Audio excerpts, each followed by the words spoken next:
Yes, the United States is heading to the polls on November 8th, just 44 days from today, to elect its 45th president. As it is universally accepted and settled by now, the options American people have this time around are very limited. Both the candidates are extremely divisive and controversial, and most voters will cast their votes against the opponent of their choice than actually for their choice. So let me start with the historic candidate Hillary Rodham Clinton. She has impressively made history as the first woman to win the presidential nomination for a major US political party.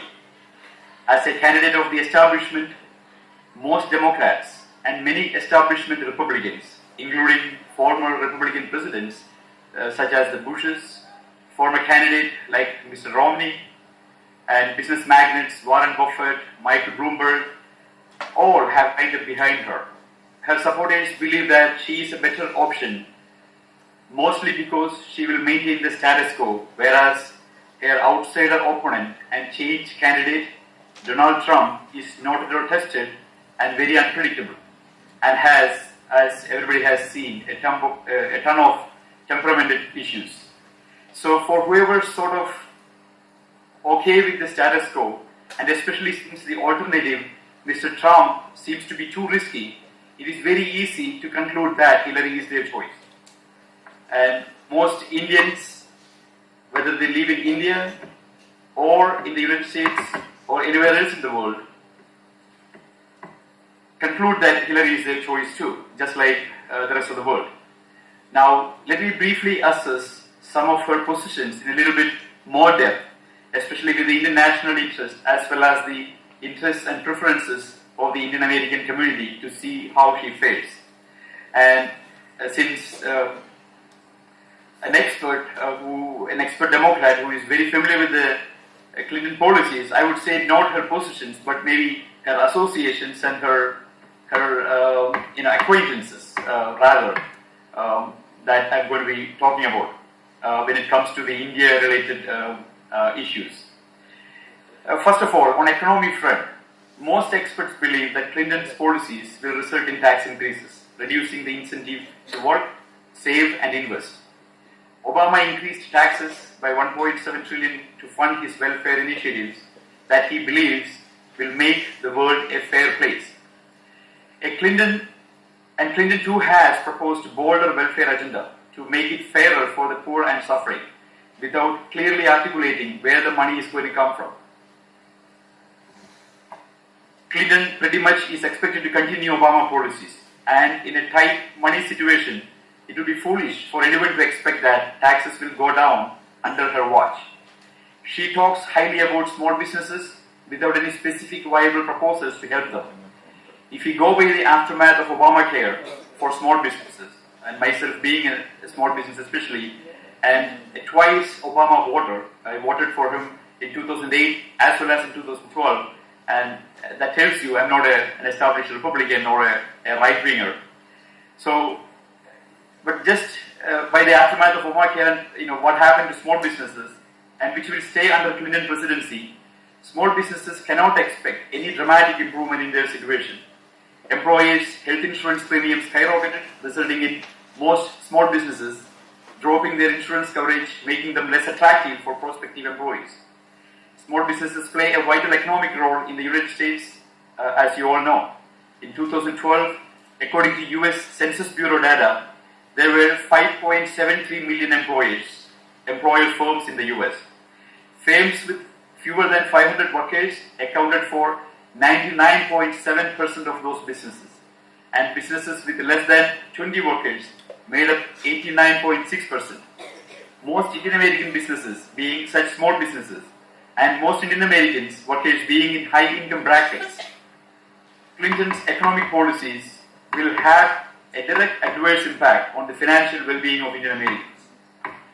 On the ethics front, and everyone knows that Hillary had different stories for different audience when it comes to Benghazi debacle. On the ongoing email server controversy too, Hillary lied about what she knew, what she deleted, what she classified, and what was classified, and so on and so forth. Yes, it has been a little bit overblown by the Republicans. However, it is still a matter of national security and to an extent even international security. So while Benghazi shows a level of immaturity in crisis situations, her private email servers are indeed a sign of ignorance and or negligence. And Clinton's track record when it comes to India. Contrary to popular belief, is not seen to be very friendly but rather corrosive. A long-time ally and major donor of President Bill Clinton and Hillary Clinton, Robin Raphael, was at the center of an FBI counterintelligence probe in the last 2 years.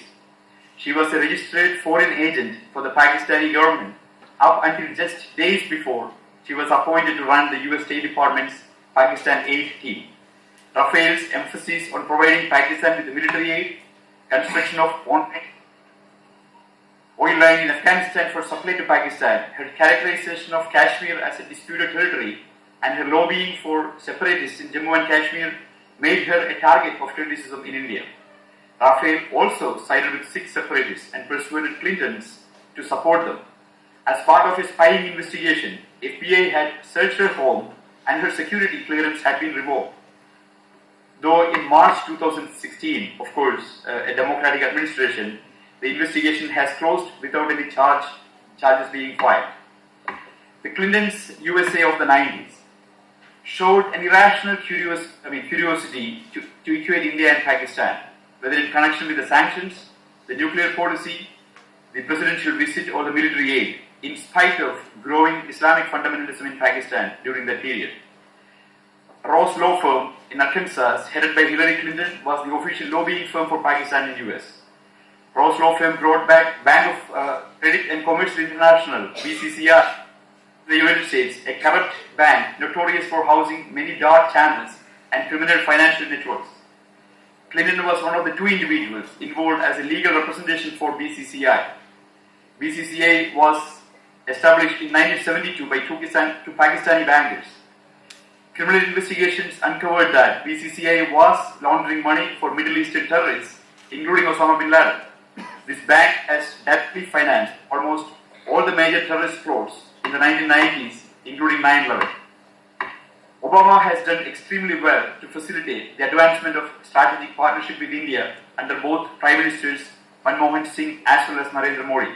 But his administration also has shown weakness when it comes to Pakistan, and maybe the remnants of the Clinton-Pakistan friendship circles may be to blame. Despite having evidence of Pakistan's malicious activities, aid has continued to flow to Pakistan. In turn, Pakistan uses a big chunk of this money to buy weapons from the US, an extremely counterintuitive process from what I see. The remainder of the aid is used to take part in and sponsor illicit violent activities everywhere, especially in India. This also leads to the question of numerous and high amounts of donation the Clinton Foundation has received from the Middle East. Irrespective of Clinton's extent of involvement, her associations and actions with the Arab world shout a lack of foresight at least. Clinton's ignorance thereof has led to several tragedies and miscalculations for which many Americans have paid with their lives. And with folks such as Huma Abedin and Robin Raphael as her trusted allies, and Hillary herself having the history of leading a firm that officially lobbied for Pakistan, one thing I am certain, the access to a Hillary presidency and White House will be obviously much easier for Pakistanis than for Indians. The huge progress in the Indo-American relations that we have achieved in the last 16 years under Bush and Obama, that we all have worked so hard for, may suffer some reversals under a Clinton presidency.